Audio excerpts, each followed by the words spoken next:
school record for receiving yards that he broke. Oh, just a second. I need to mute this.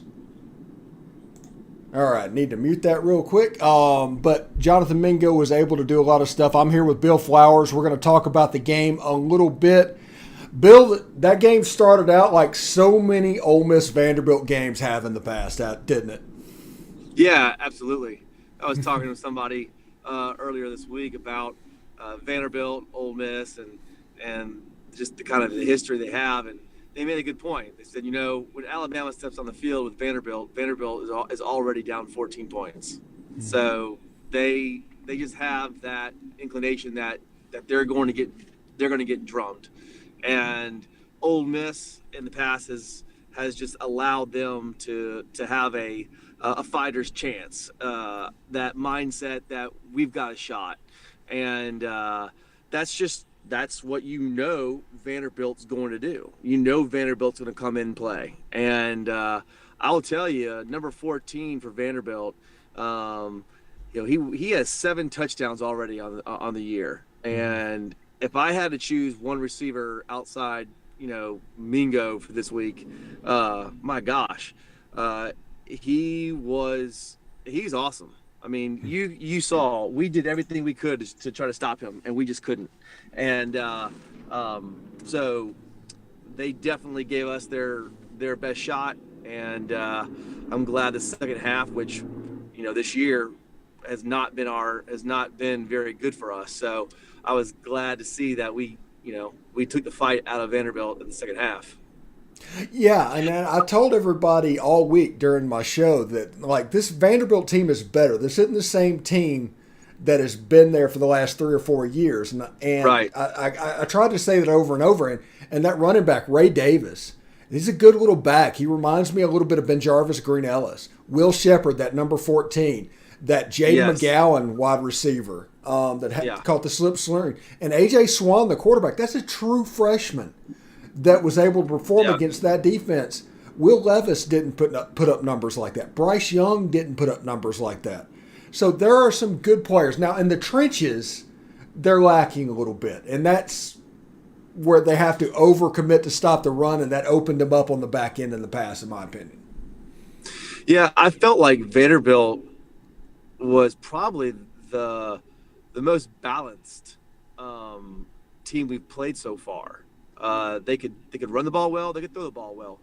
Defensively, they were able to do things, from a standpoint of being aggressive, but not, overplaying their hand with trying to stop the run, but just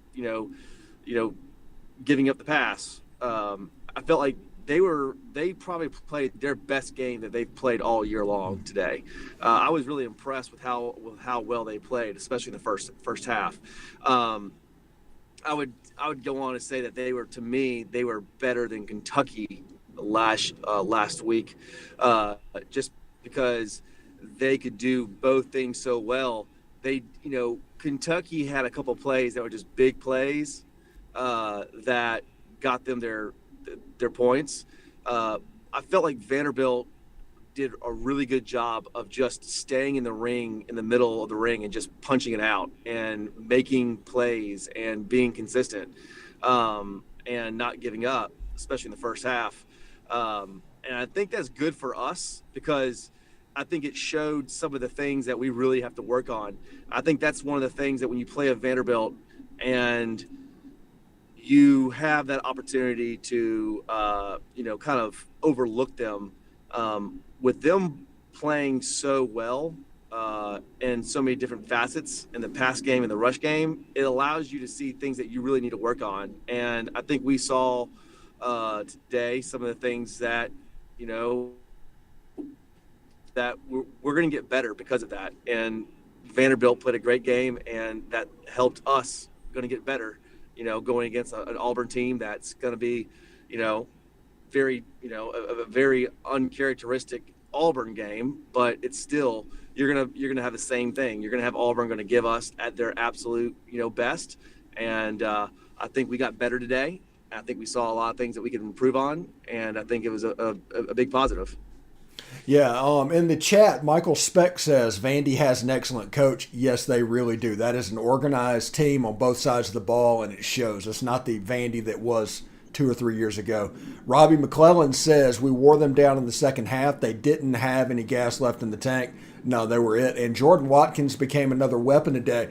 Robbie McClellan says that. And me and Bill we've been a proponent of using the middle of the field, and Jordan Watkins appeared in this game. And this game started to turn whenever he was hitting the middle of the field. They ran a hide route. He got behind the linebackers, and it opened up, and that was Ole Miss's first touchdown.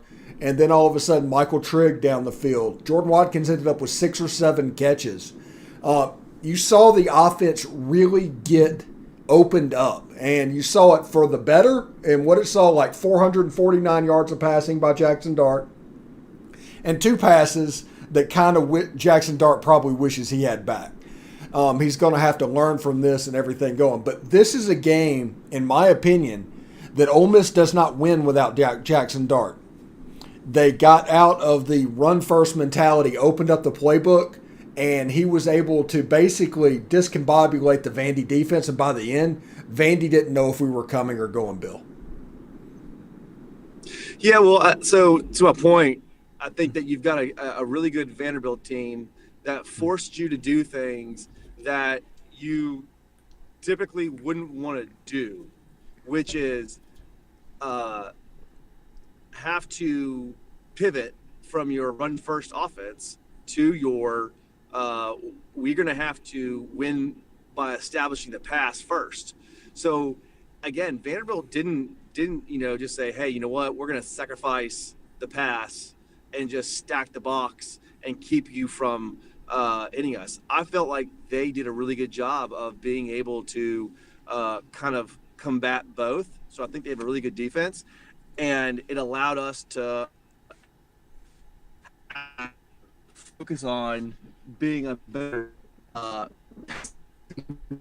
if you're going to go far in the SEC run, you're going to have to rely more on Jackson Dart, and you're going to have to rely more on Jordan Watkins, and obviously Mingo and your other cast of guys.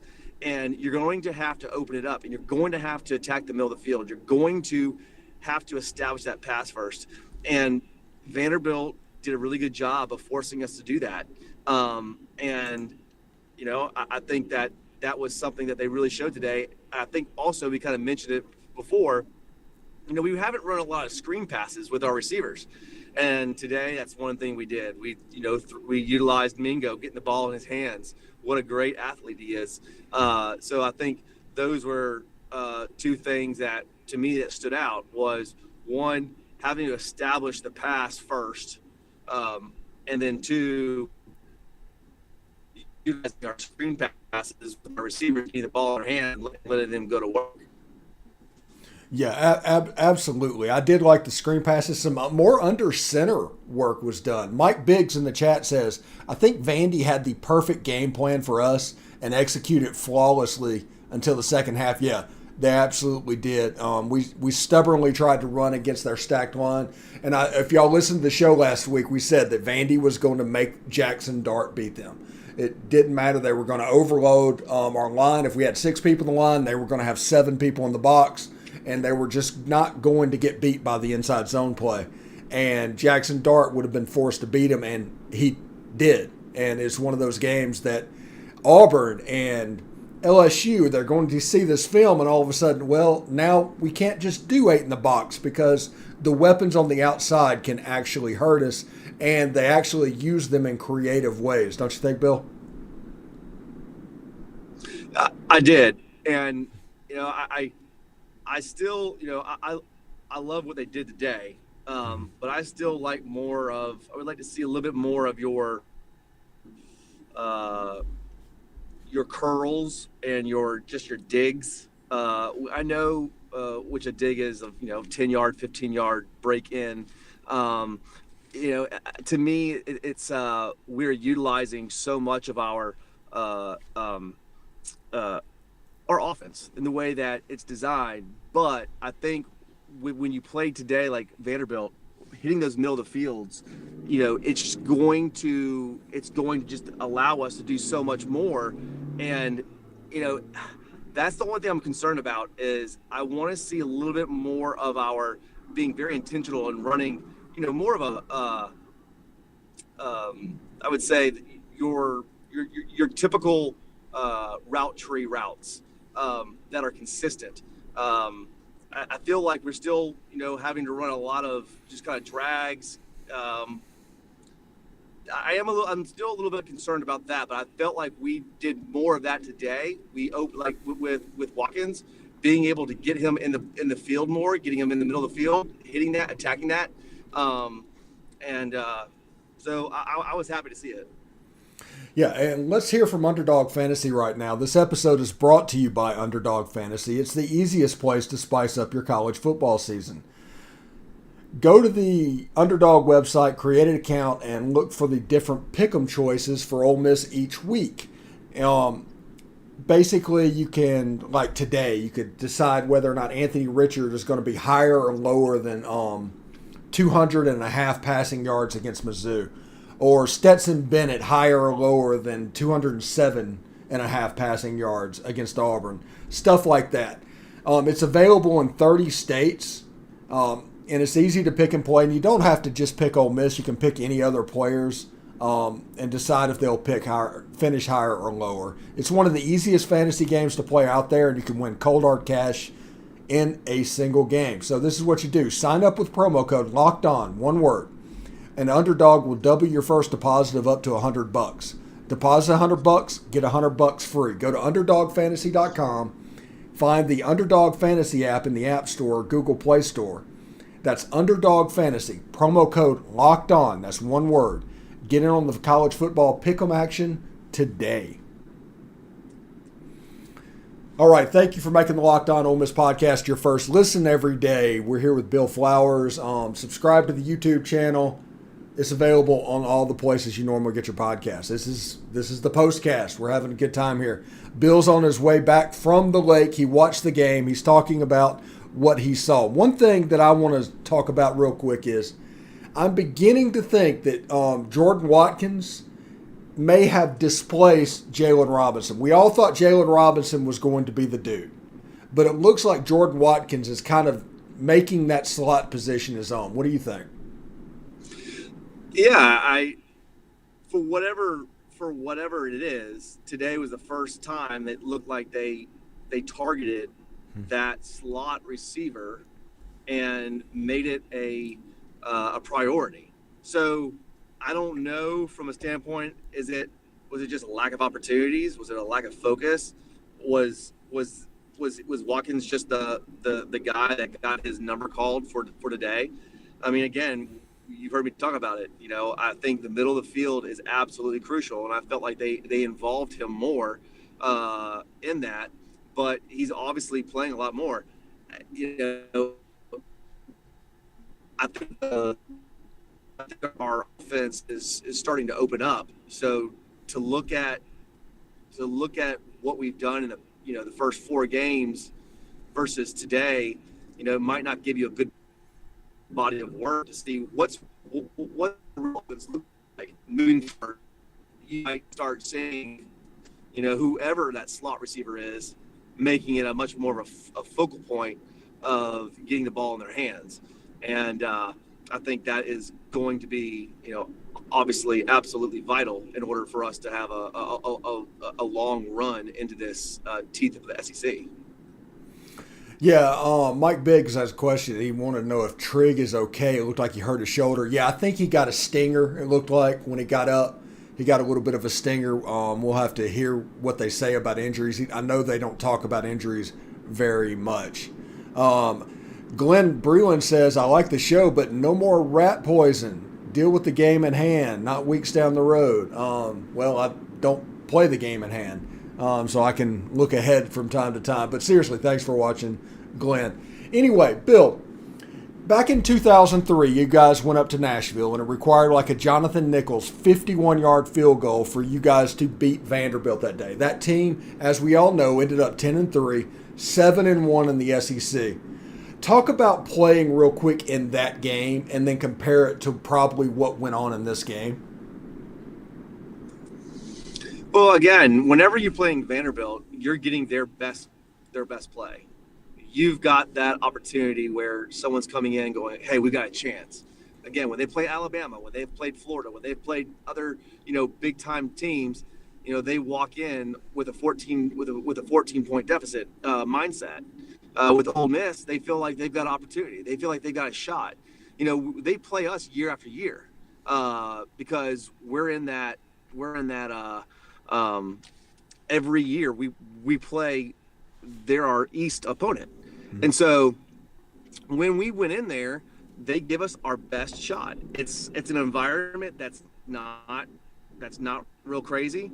They don't expect it to be crazy, but you just get their absolute best. And today you saw that. You saw a much better team than what you usually see for Vanderbilt. And I think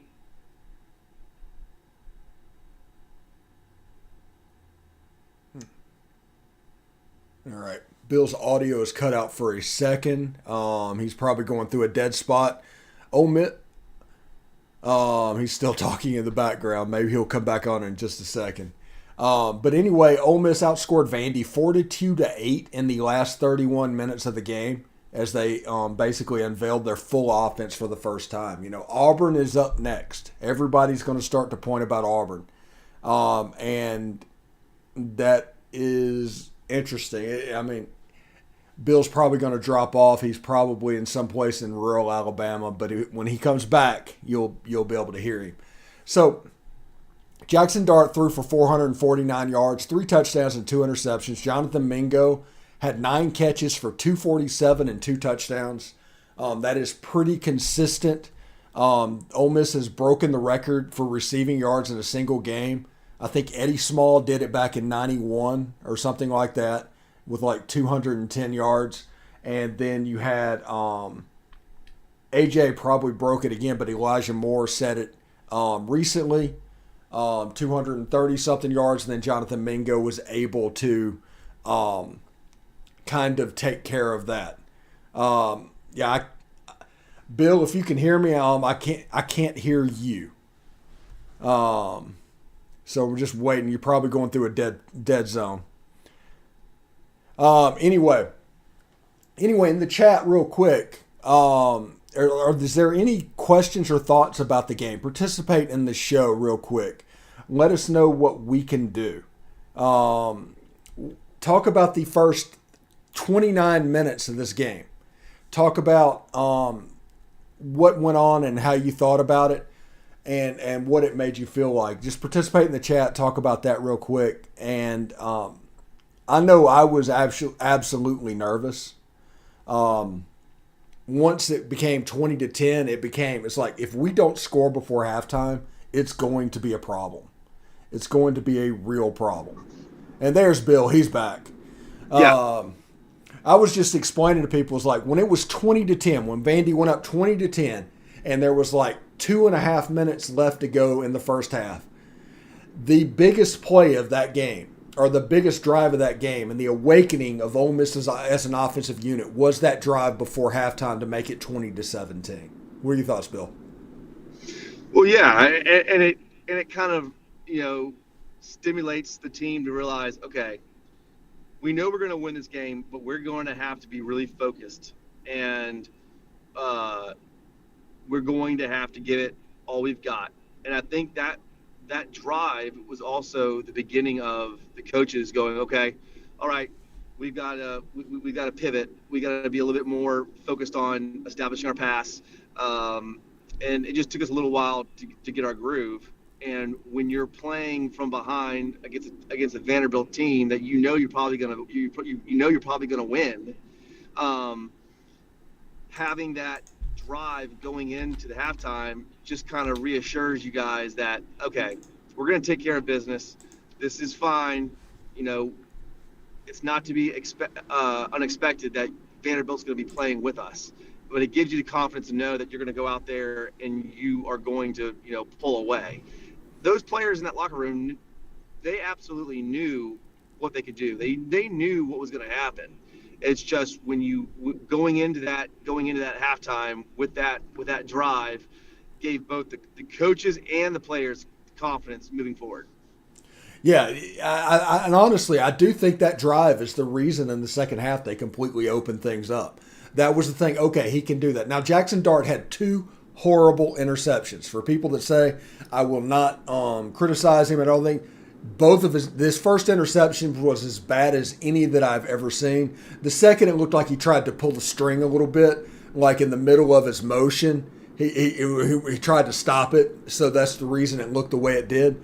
But for the most part, take the other 33 or so passes. He did a fantastic job. He really did. He won this game by being the weapon that we needed him to be, what he was recruited to be. So here's the one issue. People might be scratching their head a little bit on what's Bill talking about. Why is he always wanting more of these route tree routes for the receivers? What's he really wanting? For example, Mingo, his first touchdown with it was sort of like it's a trickery play. It was a trickery play. He went in to try to block the safety and then takes off. That was great. But what I'm wanting to see is Mingo and these other receivers run these routes where essentially Jackson Dart can do a four-step drop and get the ball out of his hands. These skinny posts, these digs, these curls, those are much easier to throw to get a quarterback on rhythm and to be consistent in getting those rhythms going. I feel like Jackson Dart, is having to rely on some of these plays where the play takes a while to develop. And when that happens, it's just you're going to make some boneheaded plays. And I think Lane Kiffin has done a really good job of making sure that this kid's head stays on his shoulders and doesn't start to get big. But I think from today you started seeing more throwing the ball in the middle of the field.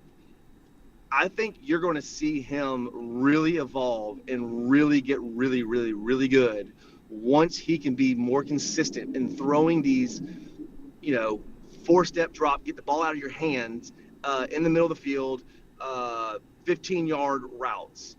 That, to me, is where you're going to start seeing him really progress. I don't know if this makes sense or not, but when you're seeing the ball get out of his hand, with these 15-yard, 10-yard extending the plays, I'm telling you, this kid's got all the tools to be as good as you want him to be.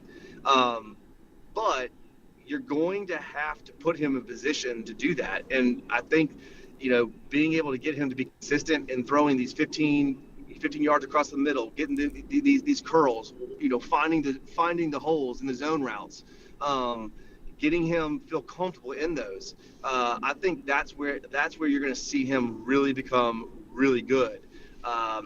So that's my thought on his progress. And yes, these guys are going to make some mistakes. I mean, to think that he's not going to make some boneheaded mistakes is crazy. But that to Kiffin's credit, he's been as careful as possible, trying to bring him along, trying to make sure that he doesn't put him in a position to fail. And I think he's done a really good job of doing that. And you can see him starting to open up the offense more to do that.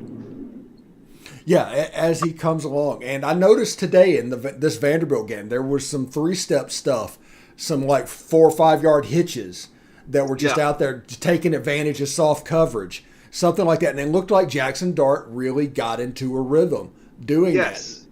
And that's where you're going to see him really excel and feel more confident and feel better about it and being able to manipulate the defense with those quick passes and utilizing the strength that he's got. My gosh, his that ball comes out of his hands as pretty as any quarterback I've seen. Yeah. Yeah, it's really good. And also, they somebody talked in the chat, I forget who it was, that said he's a little bit behind on some of his passes over the middle. Well, that's because he hasn't had as many reps as he should have at this point. I do think that they played this competition out a little bit too long, and because of that, Jackson Dart didn't get some of the reps and wasn't able to throw some of those routes in times, because it's not just games that it was split up, it was in practice where they were splitting reps. So he's going to get better. The accuracy is going to get better in the crossing routes and things like that. Well, I will say, again, you heard me in the beginning of the season, just pounding the table about throwing the ball in the middle of the field, because that's the point. That's exactly what you need to do. You need to be able to get those reps, and those reps against small schools are valuable because it's live fire. And so to me, I think they've held the playbook a little too closed, and now you're wanting him to throw those balls, to throw those timing routes, to throw those things against better caliber teams. So again, I don't think that throwing the ball in the middle of the field is ever showing your hand of what you're going to do, because a team is going to utilize the middle of the field at some point. They are, unless they just absolutely will not, which I would think it's crazy. So I've always thought that they should have been throwing the ball. They should have been throwing more of these routes to create this camaraderie and this rhythm for him, so when he gets to play against these higher caliber teams, that he's already feeling good about it. Because again, last week and this week was really the first time that they've hit in the middle of the field, and that's, to me, the repetition and practice is one thing, but live fire is what you want. And it's going to improve over time. We're going to talk about Auburn in just a second, but before we do, Ole Miss, as I said earlier, the last 31 minutes of the game, they outscored Vandy 42-8. Jonathan Mingo set the single game receiving record with 247 yards, had 2 touchdowns. Jonathan Mingo just kind of looks like a super athlete at this point. It just looks so easy right now. Whenever he gets the ball in open space, it's almost like the cornerback has no chance to bring him down without help. Is that right, Bill? And the guy is a freak athlete. I mean, he's 6'2", 225. And that's a Brown size receiver. I mean, he is. I mean, that's, you're looking at a stud athlete who's really fast. It seems like. I mean, last year they mentioned it. Our best receiver was out. So even last year, I think they realized that he's the best receiver Ole Miss has. And so I think that getting the ball in his hands whenever they can, especially with these screen passes, they saw we've got to put the ball in his hand more, and he is a stud. Now, this is just my opinion. I've heard nothing or anything like that. Would you consider playing Jonathan Mingo in slot some? Well, I think whenever you have a player with his caliber, you're going to have to put the ball in his hands as much as you can. So absolutely.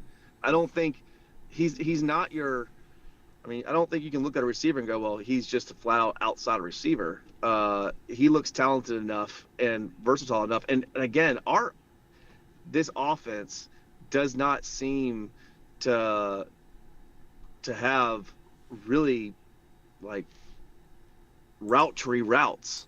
They're all kind of, it's not your regular, I'm going to run a 12-yard, in route or out route, post corner. They're all very kind of it's different from what I'm used to seeing. So my point is that you take an outside receiver and ask him to run a drag route or run a sluggo route. It seems very easy to do. You're not asking. Does that make sense? Mm-hmm.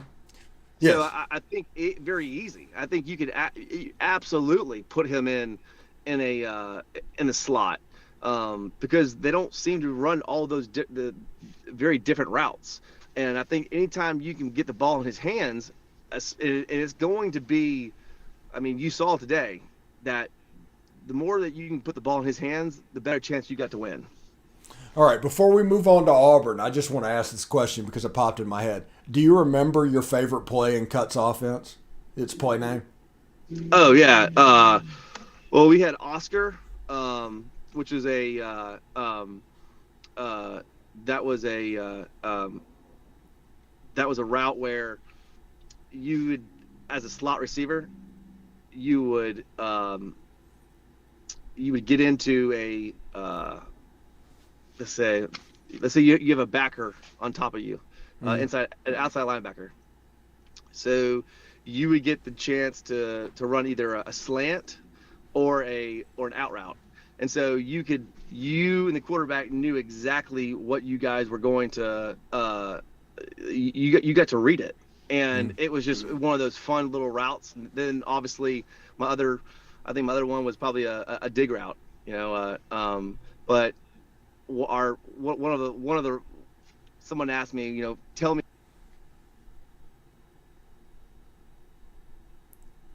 Bill went through another dead spot.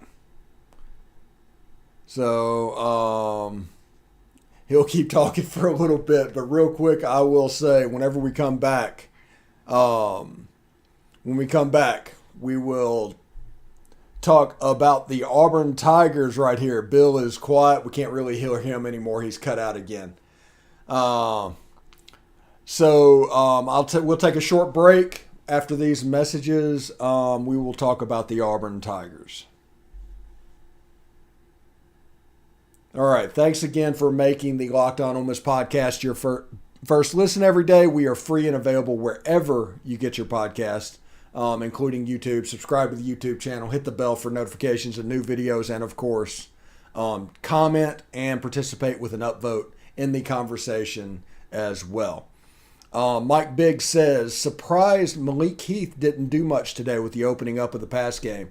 Did he even catch a pass today? I think he did, but Jordan Watkins and Jonathan Mingo were the primaries that they were going to. Anyway, we are moving on to the Auburn Tigers. They are set up for the game next weekend, 11 o'clock, ESPN. You all know all of that. Auburn was a 42-10 loser to the Georgia Bulldogs today. It was one of those games that Auburn's defense actually played pretty well, but as it went on, Georgia kind of wore them down. I think at one point Derek Hall for Auburn was injured. I don't know exactly what he will do, but that's something for you to keep an eye on as well.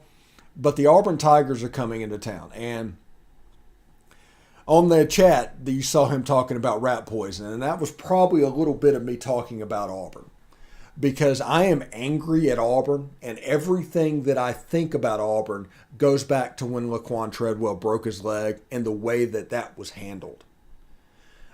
It's one of those situations to where I don't know if I'll ever be okay with it because it was just handled so poorly.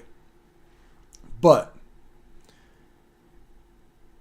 that kind of controls my whole way of thinking when it comes to the Auburn Tigers. Next week, we're going to have Zach Blackerby. We're going to do our crossover with Locked On Auburn as well. We're going to do our 3 takeaways. We're going to do our keys to victory. We're going to do our why Ole Miss wins, and we're going to do our what to watch for. That seems like it would be a pretty decent formula. So we are going to do that as well. They're going to play hard. They are not. They haven't stopped playing hard for Brian Harsin at this point. They just have a problem at the quarterback position and offensive line. That is really where they get them. Their offensive line is weaker than what we saw today from Vanderbilt. Their offensive line is weaker than what we saw last week against Kentucky. They have Tank Bigsby, and for some reason he gets like 9 carries a game. You have one of the best running backs in the SEC. You don't use them. Defensively, they've played pretty well. They have all those guys that Kevin Steele recruited, and people like Derek Hall and Wooten and those guys. They're still there. They have some horses there, and they can play defense. So it was important that we opened up the playbook today. I mean, it honestly was, because we needed to do that. This is a game I think Ole Miss will be favored over Auburn by probably 14 to 15 points. And this is a game that if Ole Miss gets on and jumps early, if they start fast and everybody there is going crazy, Michael,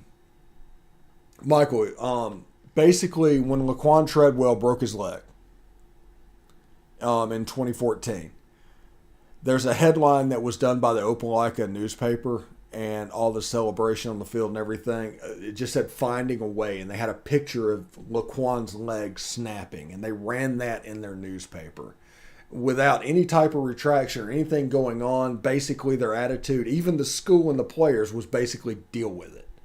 And they just let it go and did whatever they had to do, and that is what I'm talking about in the Auburn Treadwell thing. It was not a good look for them, but that happening in the immediate aftermath of that affects everything I view about Auburn. So we'll see. It should be a good game. The crowd should be really good. People are probably going to come out. They're going to be jazzed up. They're going to be ready to go. This is going to be another big game. This is going to be the last home game before Alabama, by the way. So this is going to be a big moment. So everybody can go and show out and be ready to go. And this should be a game that Ole Miss should not lose. Ole Miss should win this game. Auburn is the 14th team in the SEC. Not Vanderbilt. Everybody's going to talk about Vanderbilt, and everybody's going to act like, whoa, you were down at halftime to Vanderbilt. No. Auburn is the worst team in the SEC this year. But this is the same Auburn team that beat Ole Miss last year. Now, Matt Corral got injured and we didn't have any wide receivers. I understand all of that. But those are the people that's coming over here expecting to beat Ole Miss again. Those players have all kinds of confidence. They're going to attack it the same way Vandy does against us, as Bill talked about. When Bill talked about, Vandy attacking Ole Miss with confidence, that's what Auburn is going to do. That they're going to come over expecting to win the game, even though Ole Miss is 7th or 8th in the country or whatever they might be. So Ole Miss needs to jump on them, put them to bed, and handle business. Now, one thing I said on Twitter last week, and I absolutely mean it, is the world can't stand, just people can't stand a confident Ole Miss fan. And also, the media can't stand a confident Ole Miss. So, anytime that Ole Miss has something go up, a slip up that they would automatically overlook, like Georgia slipping up a little bit against Missouri, that kind of gets benefit of the doubt. But if Ole Miss does that, all of a sudden there's an inconsistency or a problem with Ole Miss. And this is another example of why I can't vote for Ole Miss. And this is the same stuff that we've heard for 40 years. I'm not telling you anything new about that. But be confident. Be confident. Be a confident Ole Miss fan. Because they're going to come over here with confidence. And all of team sports is confidence. Your confidence rubs off on the players. Your confidence rubs off on the players. If they are not as confident in what's coming in, all of a sudden that talent gap gets shifted again, kind of like the Vandy did in the first 2 quarters today. Well, and Mike Biggs says, there's something I don't understand. Mike, I'm assuming the media hates Ole Miss because of a residual from 1962, if we're going to be honest about it. because it just happens. It's just the weirdest thing. And Ole Miss has taken every step known to man to separate themselves from what happened in '62. But because Dan Rather was in the Grove with the National Guard, that is going to be the image that's passed down from journalist to journalist to journalist through time. And nationally, whenever they think of Ole Miss, that is probably the story they've heard. It's weird. But thanks to Lane Kiffin, we do get a little bit of benefit of the doubt. It's not as bad as it was, but it still can be pretty bad from time to time. Anyway, tomorrow we are going to see exactly where they rank. We'll learn about TV times for Ole Miss and LSU, which, I mean, we'll find out about that Monday. But I mean, I don't know if CBS is going to put LSU at 2:30. That was a rough look. So, anyway, we're going to get out of here. Thank you very much. Thank you very much for tuning into the show. Watch the show all during the week. We'll do all of our normal stuff, but thank you very much for tuning in. You guys make it. If it wasn't for you guys, I wouldn't even be doing this. So, we will talk to you later, and see you then.